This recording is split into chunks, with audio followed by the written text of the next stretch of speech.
Salim, si siapa itu? Tahir tuh. Tahir, siapa Tahir? Aduh, saya lupa. Datuk Tahir. Datuk Tahir. Datuk Tahir. Saya rasa dia punya warga negara Amerika. Minimum warga Pasti. negara Australia, minimum. Ya, tapi sekarang Pak kita lihat Pol, aja Pak Pol, siapa si Afgan kan pik ini kan udah mulai diserang-serang. Iya, sekarang akuan aja, Udah, ya itu tadi. Aduh, susah nggak? Ini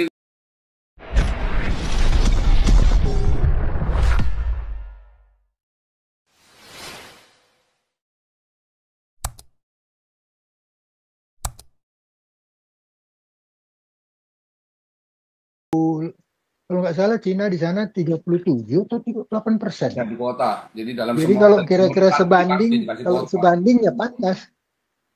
Iya, terus Sebanding dengan Pak, persentase orangnya pantas. heeh. jadi nggak ada Terus proteksi ke Bumi Putra gitu. Ada, diutamakan ada tetap. Pak, utamakan Pak, khususnya insentif, contohnya apa namanya dana pendidikan itu kalau saya nggak salah 1.000 ringgit per kakak gitu maksimal ya per keluarga gitu.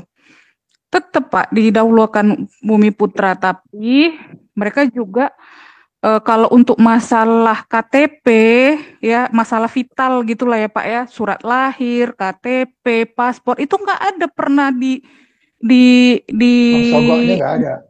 nggak ada Pak, nggak ada Pak itu Pak, nggak pernah diperas gitu yang namanya India, yang namanya Cina itu nggak ada Pak, sedikit pun nggak ada, karena mereka objektif orangnya, langsung satu pintu gitu. Misalkan hari ini mendaftar online, satu kali paling lama itu 2 kali 24 jam pasti keluar paspornya.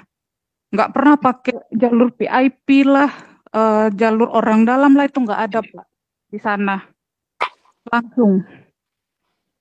Udah itu enaknya Pak, kalau punya paspor orang Malaysia, kita ada beberapa negara tuh, kalau saya nggak salah ya Pak ya, itu dia tanpa visa gitu. Kalau nggak salah 172 negara bisa. 172 apa 170 gitu bisa. Dia soalnya peringkat 11 Pak. Soalnya nggak pernah, orang Malaysia nggak pernah bikin gara-gara kalau di luar negeri. Baik semua orang itu. Kalaupun ada yang masuk legal, ada. Cuman mereka tuh perilakunya baik gitu loh. Nggak kayak kita. Bikin ulah TKI-nya. Cuman yang saya tahu dulu waktu zaman saya sekolah, banyak tuh pelajar-pelajar Malaysia yang dibayar beasiswa dari pemerintah Malaysia, tapi apa namanya, dengan kontrak kalau mereka balik harus kerja ke pemerintah 5 tahun. Nah itu kebanyakan semua Bumi Putra, nggak ada yang Cina. Betul, Oh, betul. iya. Itu betul, tahun Memang 70-an itu. Tahun 70 kira-kira mulai, 71 ke 70. iya, memang iya Pak. Dulu itu memang diutamakan, sampai sekarang pun memang diutamakan Pak. Cuman sekarang mulai kalau saya nggak salah setelah si siapa ya Ahmad Badawi naik ya dari Partai UMNO naik, itu udah mulai berubah Pak peraturannya. Jadi kuota untuk masuk PNS, kuota masuk untuk universitas, khusus untuk Cina dan India itu 30% tuh. Untuk beasiswa pun mereka dapat. Gitu, Pak. Nah, jadi kalau gini, kalau balik lagi ke kabur aja dulu nih, ini kebanyakan peluangnya ini yang profesional atau just general labor? Kalau menurut saya keduanya, Pak. Dua-duanya juga? Iya, keduanya. Ada sekarang nih teman saya 4 orang lagi persiapan bahasa Jerman, Pak. Mau pindah, dia mau mau berpraktek di Jerman, dokter. Karena mereka kan PNS, Pak. Saya pikir PNS kan lebih bagus dari swasta kan. Ternyata gaji mereka tiarap. Iya, memang. Kalau nggak korupsi nggak bisa. Iya. Nah, di negara-negara ini kalau nggak korupsi nggak bisa. Kalau di sini dokter bisa 10.000 sampai, ya itu Pak dokter gigi kita itu dulu waktu praktek katanya ya bisa dapat 25.000 loh 1 bulan loh. Pak dokter Dokter gigi kita gigi ya, Pak ya? aktif itu, yang aktif di dokter medsos itu, yang suka main Oh, telepon sama kita. Sekarang aja dia pensiun cuma iseng-iseng aja kerja part time gitu seminggu 2 kali, itu pun nggak 8 jam, cuma 4 jam. Katanya dapat 3.000 loh. Itu asal-asalan dia kerjanya dapat 3.000 dokter gigi, gitu kan? Tapi ini coba kita lihat dulu ya, tadi yang Oi Tiong Ham itu ya. Andai kata suamimu adalah konglomerat, kalau Anda tidak punya double keluarga negaraan, Anda dimiskinkan nih.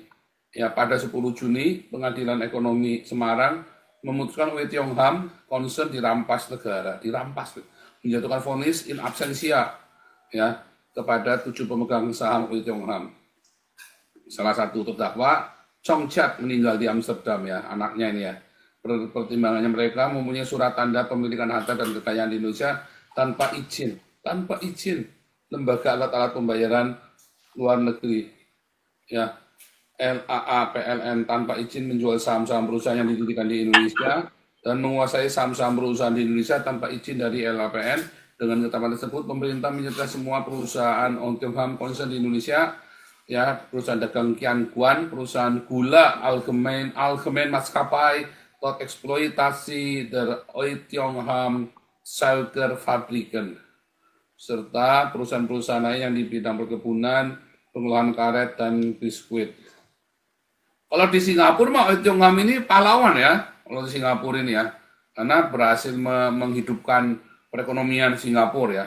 Di Indonesia ini Oi Tiong Ham ini dianggap penjahat ya, kasihan ya, benar-benar tidak dihargai di Oi Tiong Ham ini. Jadi saya rasa ya James Riyadi, siapa itu tadi ya, si siapa itu, Tahir itu, siapa Tahir, aduh saya jadi lupa. Datuk Tahir. Datuk Tahir. Datuk Tahir, saya rasa dia punya warga negara Amerika, minimum warga Pasti. negara Australia, minimum. Ya, tapi sekarang kita Pak lihat Pol. aja Pak Pol, si Aguan kan pik ini kan udah mulai diserang-serang. Iya, sekarang Aguan aja, Udah. ya itu tadi, aduh, susah nggak? Ini HD dulu Mas, HD dulu sebenarnya. Tasya udah selesai, Tasya. Nah, yang apa nih, biar HD dulu, nanti boleh Tasya sudah jadi kok. Silakan Pak Ade. Tes, Pak Ade suaranya langsung jelas. ya. Tes, suaranya jelas Pak Paul. Jelas, tentu. Ya, selamat sore, malam di Belanda Pak Paul. Malam.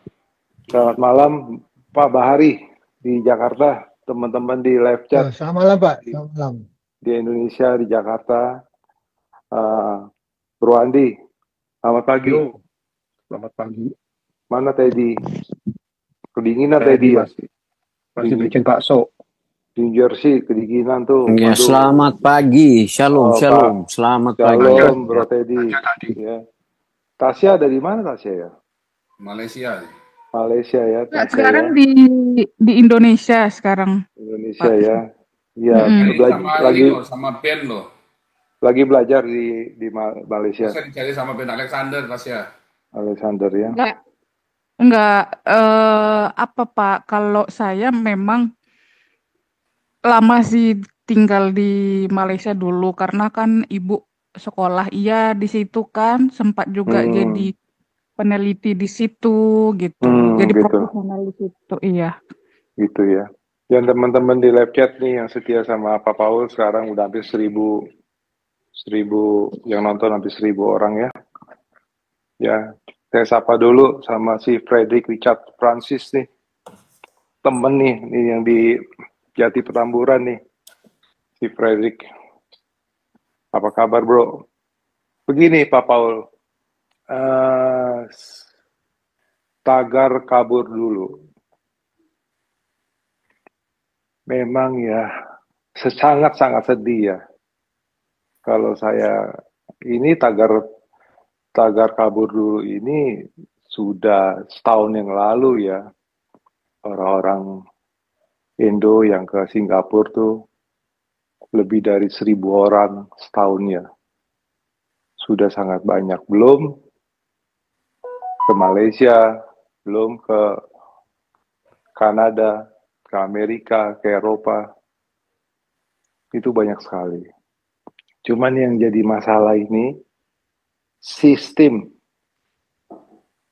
untuk pendidikan bernegara di Indonesia ini tidak dibenahi dari zamannya Pak Harto sampai reformasi tambah hancur. Apalagi ya orang-orang keturunan. Saya termasuk orang keturunan yang tidak tahu apa-apa. Yang tidak tahu apa-apa udah lahir di Indonesia. Bahasa Cina juga nggak bisa. Seperti Paul kan bahasa Cina nggak bisa. Kalau Andi masih bisa. Kita tuh nggak tahu apa-apa. Mengenai Wei Tiong-ham itu teman engkong saya itu. Zaman Belanda. Teman baik engkong saya. Engkong saya udah meninggal 120 tahun yang lalu sih. Waktu itu engkong saya kerja di Belanda. Kerja di Gusuri Lloyd. Di tiang bendera. Mungkin Pak Bahari tahu tuh. Itu bagian hukum. Gitu. Jadi apa yang saya lihat tuh ya dari kecil saya tinggal di kota di Pecinan, tinggal pindah ke Petamburan tuh, tetangganya si Frederick Richard Francis. Setelah kita sekolah semuanya bingung. Dulu apa-apa Cina, bingung. Sistem pendidikan kita terus bertahan. Orang tua sekolahin. Kamu sekolah dah yang bagus. Sekolah yang bagus. Orang tua biayain. Cerita singkat, kita pindah dari Jadi Petamburan dekat GBI. Makanya kalau ada tempo hari nanya-nanya GBI itu, pendeta-pendeta dari dulu tuh lulusan GBI semua tuh. Kayak Mawar Saron, semuanya saya tahu. Yang punya kan baik pemimpinnya Hol Yong Seng, HL Senduk. Itu teman kong saya juga. Zaman Belanda. Papa saya jadi pengerja di GBI Petamburan, Jadi Petamburan. Sampai sekarang adik-adik kandung saya itu pada di sana berbakti semua karena kita riwayat tahu. Cerita singkat, kita udah sekolah apa kerja, saya udah lulus dari kuliah. Pada waktu kuliah juga saya kerja di bank NISP tuh yang di Gunung Sari tuh.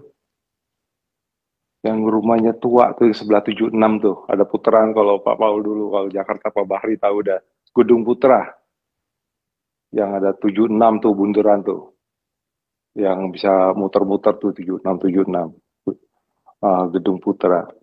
Bank NISP. Kerja. Waktu masih kuliah, ditarik sama nasabah.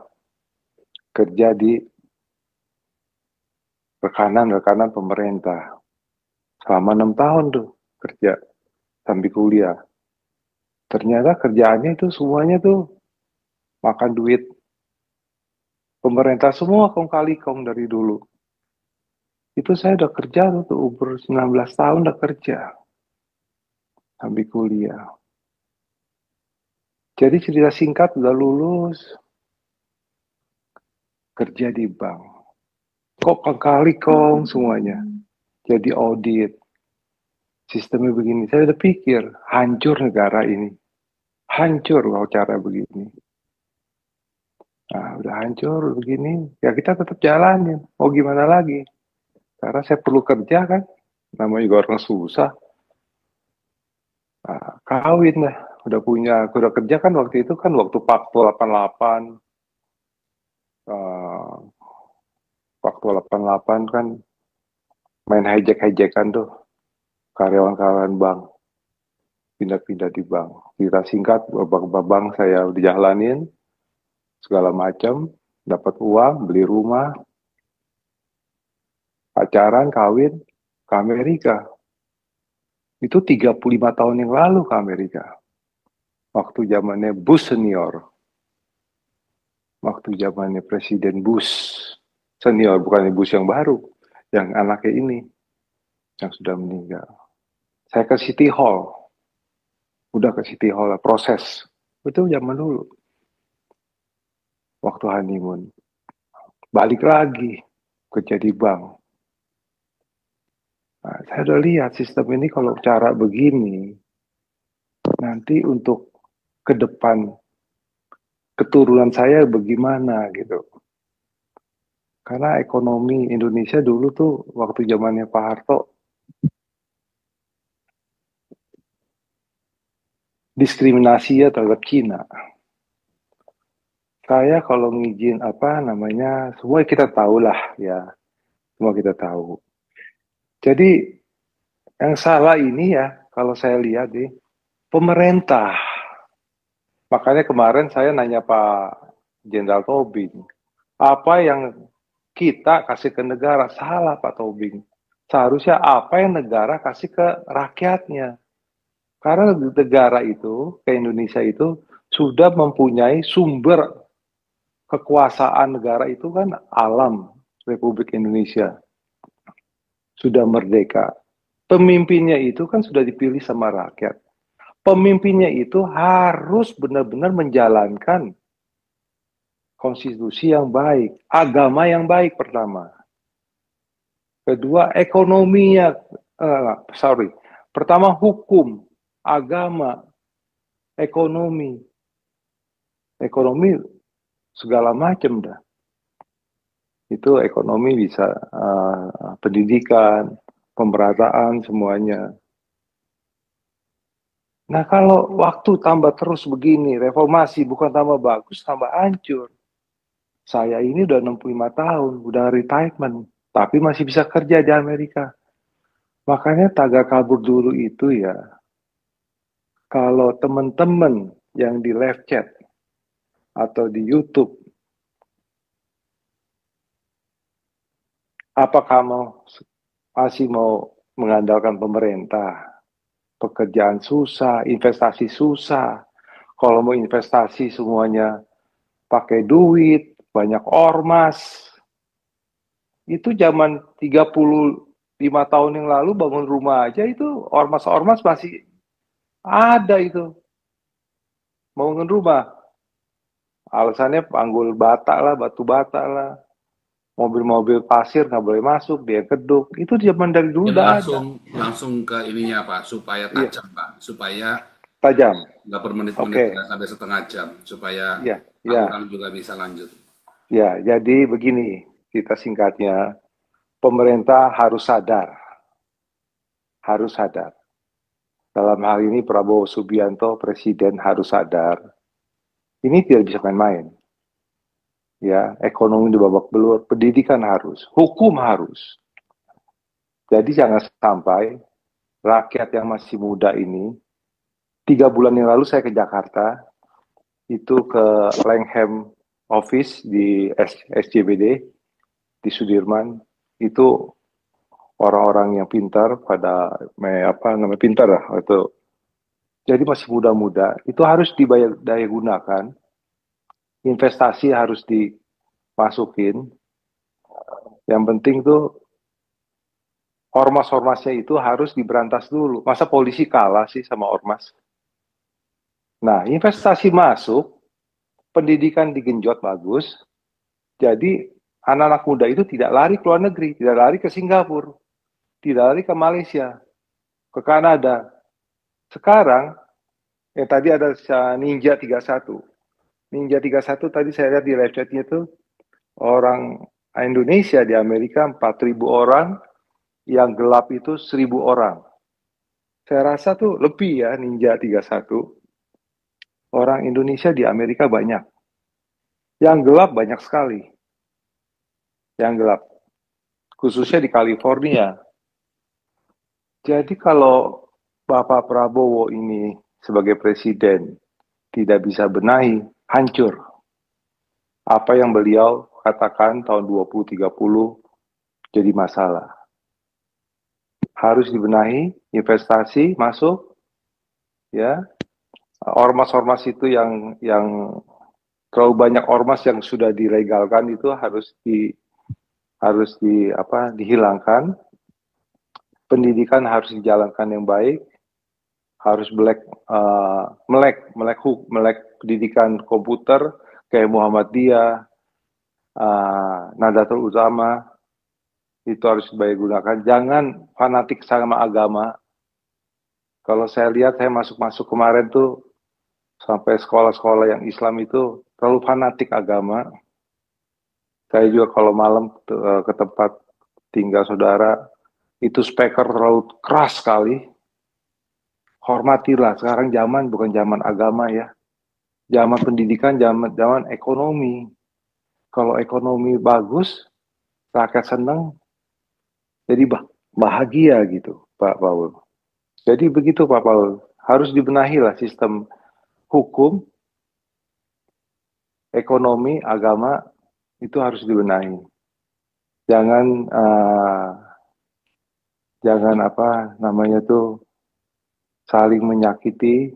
Katanya negara Pancasila, mayoritas pendidikan Indonesia, mayoritas pejabat Indonesia Muslim,